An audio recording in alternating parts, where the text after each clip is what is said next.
There are some people on YouTube who are genuine. Primarily, those are the people who admit when they don't really know something. They explain when they're telling a philosophy that isn't their own, or maybe read in a book, and they'll also admit their faults, and they'll also talk about, what they're struggling with in their own life, and they won't appear to be this guru online who has it all figured out. When the ego is constantly getting all of this recognition for its work, and it's constantly being praised, the ego does not want to let that go. A lot of the people with the biggest ego are the ones who talk about practices and philosophies that are all designed around getting the ego out of the way, seeing past the mind.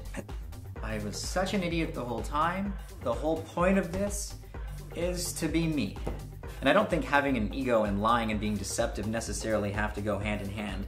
I mean, you can still have an ego and be a good person and not lie. I still am having an egoic existence, and when you become very clearly aware of the ego, and when you stop lying to yourself, which entails no longer lying to others, when you can be honest, the only one that I really need to compete and be better than is myself. It is so easy to be a fraud on the internet these days, and really it just hurts my head and my heart when I see people who are claiming that they come from this place of wanting to help others, and it's just so blatantly obvious that they're just out for number one. And I really feel that a lot of the really truly genuine spiritual people who actually are making videos with the intent to help people and who have true intentions that are coming from their heart, a lot of those guys aren't really getting as much attention or getting as noticed as the people who are faking it, because it's very easy to get attention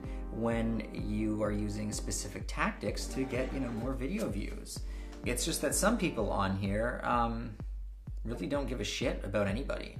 It is hilarious how spirituality and self-help attracts so many assholes. And it's largely because a lot of people who are attracted to spirituality and who need help fixing their life, well, they're in a very vulnerable place. And it's very easy to lie and manipulate people when they're already vulnerable.